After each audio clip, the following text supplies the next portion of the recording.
Welcome back to Chapter 11. We found the equilibrium price where supply meets demand. In this lesson, we ask what happens when the market is knocked away from that point and how it pulls itself back. Recall our coffee market. It clears at an equilibrium price of 20 shekels and a quantity of 18 packs. That's where quantity demanded equals quantity supplied. But what if, for some reason, the price is somewhere other than 20?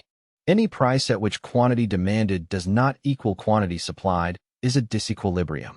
At such a price, the two sides of the market don't match, and the market refuses to sit still. It pushes back toward the equilibrium. Here's the coffee table once more. At 25 shekels, demand is 10 and supply 24. At 20, both are 18. At 10 shekels, demand is 30 and supply only 6. Let's see what happens away from 20. Take the first case. The price is too high, say 25 shekels, above equilibrium. At that tempting price, sellers eagerly offer a lot of coffee, while buyers, facing the high price, pull back and buy little. The result is a surplus. At 25 shekels, quantity supplied is 24, but quantity demanded is only 10. That leaves 14 packs of coffee unsold on the shelves. A surplus is simply supply exceeding demand. Here it is on the graph. The price line at 25 sits above the equilibrium. Where it meets demand gives the small QD. Where it meets supply gives the large QS. The gap between them, with supply to the right of demand, is the surplus. How do sellers respond? Unsold coffee piles up in the warehouse, and that's costly. To move the stock, sellers start cutting the price. Nobody orders them to. The unsold inventory pushes them to do it. As the price falls, two things happen at once. Quantity demanded rises because cheaper coffee attracts buyers, and quantity supplied falls because sellers offer less at the lower price. The gap between them shrinks, step by step. The price keeps falling until the surplus disappears completely. That happens at exactly 20 shekels, our equilibrium. There, quantity demanded equals quantity supplied again. The unsold stock is gone, and the price stops falling. Now the second case, the price is too low, say 10 shekels, below equilibrium. At that bargain price, buyers rush in wanting lots of coffee, while sellers, barely covering their costs, hold back and offer little. The result is a shortage. At 10 shekels, quantity demanded is 30, but quantity supplied is only 6. That leaves 24 packs of demand that simply can't be met. A shortage is demand exceeding supply. On the graph, the price line at 10 sits below the equilibrium. Where it meets supply gives the small QS. Where it meets demand gives the large QD. The gap, with demand to the right of supply, is the shortage. How does the market respond? With coffee scarce and many buyers wanting it, buyers begin competing for the limited supply. They offer more, and so they bid the price up. Scarcity does the pushing. As the price rises, the mirror image happens.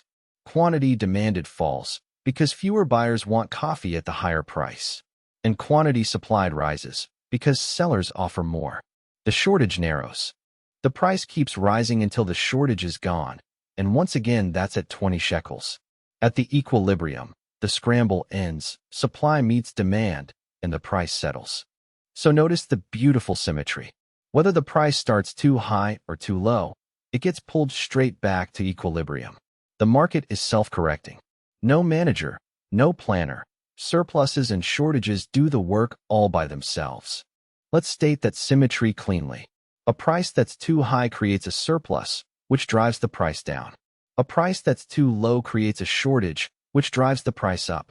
And a price at P star leaves the two in balance, so it stays put.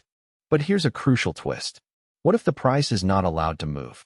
Sometimes a law freezes the price away from equilibrium. Then the surplus or the shortage can't self-correct.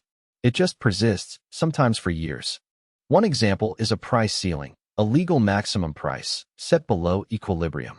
Because the price isn't allowed to rise up to the market clearing level, the shortage it creates never goes away.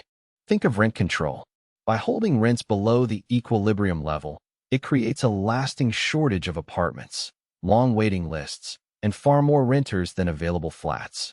The price can't rise to clear the market, so the queue stays. The opposite is a price floor, a legal minimum price set above equilibrium. Because the price can't fall to the market clearing level, the surplus it creates is permanent. The clearest example is the minimum wage. Set above the equilibrium wage, it leaves a permanent surplus of labor, which is unemployment, exactly the result we worked out back in Chapter 8. A floor on wages is a floor on a price. So the lesson of price controls is simple. Block the price from moving, and the shortage or the surplus simply won't go away.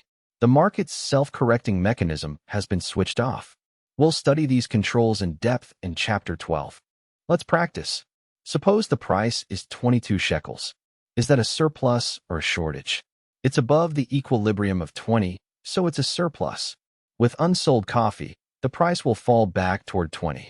Now suppose the price is 16 shekels. Surplus or shortage? It's below the equilibrium of 20, so it's a shortage. With unmet demand, the price will be bid up toward 20. How fast does all this happen? The bigger the gap between quantity demanded and quantity supplied, the stronger the pressure on the price. Far from equilibrium, the imbalance is large and the price moves quickly. Close to equilibrium, it eases in gently. And the direction is always the same. A surplus always pushes the price down, and a shortage always pushes it up. The size of the push varies, but the destination is always the same. The equilibrium price P star. Why does all this matter? This self-correcting force is precisely what allows free markets to coordinate millions of buyers and sellers, matching supply to demand, without any central planner directing traffic. And the one thing that stops it is a price held fixed by law, a ceiling or a floor. Whenever you see a stubborn, lasting shortage or surplus, look for a price that isn't allowed to move. Let's summarize. A price above P star creates a surplus, which drives the price down. A price below P star creates a shortage, which drives the price up. Markets are self-correcting and return to P star on their own. But a binding ceiling or floor freezes the imbalance in place. The one line to remember: a surplus drives the price down and a shortage drives it up, unless a law gets in the way. So far, we've kept the demand and supply curves fixed and just moved the price along them. In the next lesson, we let the curves themselves shift and watch the equilibrium move to a brand new price and quantity. That's lesson 11.3. Keep this picture in mind. A free price acts like a thermostat. Whenever the market drifts off balance, the price automatically adjusts to bring supply and demand back into line. And here's the big idea behind it all. Prices are not just numbers on a tag. They are the signals that quietly keep supply and demand in balance, telling buyers and sellers exactly when to do more and when to do less. If this lesson helped, please subscribe to the channel, hit the like button, and share it with someone who's studying economics. And to keep getting extra materials, join our members club, where you'll find the full quiz library, fully worked solutions, and more practice questions. Thanks for watching, and I'll see you in the next lesson.